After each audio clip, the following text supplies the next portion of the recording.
আসসালামু আলাইকুম, সবাই কেমন আছেন? আজকে আমি সুজি দিয়ে একটা মিষ্টির রেসিপি আপনাদের সাথে শেয়ার করব।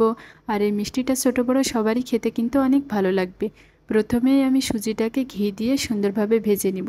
তারপরে লিকুইড দুধ দিয়ে আর সামান্য চিনি দিয়ে সুজিটাকে রান্না করে নিব। আর সুজিটা অনবরত নাড়তে থাকবো যাতে না লেগে যায়। আর এই তো আমার সুজিটাও রান্না হয়ে গিয়েছে। আর এখন আমি কিছুক্ষণ ঠান্ডা হওয়ার জন্য রেখে দিব। সুজিটা আমার ঠান্ডা হয়ে গিয়েছে। এখন আমি ডিম দিয়ে সুজিটাকে সুন্দরভাবে মাখিয়ে রেখে দিব। তারপরে আমি চিনি শিরাটা তৈরি করার জন্য এখানে চিনি, পানি আর 2টা এলাচের ফল দিয়েছি শিরাটা তৈরি করার জন্য। চিনি শিরাটাও তৈরি হচ্ছে, আর পাশাপাশি আমি অন্য চুলায় সুজির মিষ্টিগুলোকে সুন্দরভাবে ভেজে নিব। আর চুলার আঁচটা একটু লো হিটে রাখতে হবে, কারণ হাই হিটে রাখলে কি হবে, সুজির মিষ্টিগুলো পুড়ে যাবে উপরে আর ভিতরে কাঁচা হয়ে থাকবে।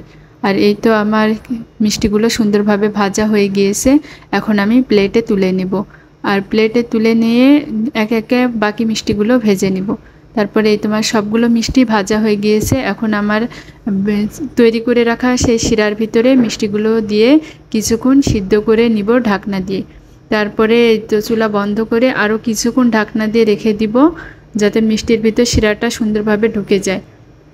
তো আমার মিষ্টিটাও হয়ে গিয়েছে। এখন আমি প্লেটে নামিয়ে ফ্রিজে ঠান্ডা হওয়ার জন্য রেখে দিব। আর এই মিষ্টিটা ঠান্ডা ঠান্ডা খেতেই বেশি ভালো লাগে। ভিডিওটি ভালো লাগলে লাইক, কমেন্ট, শেয়ার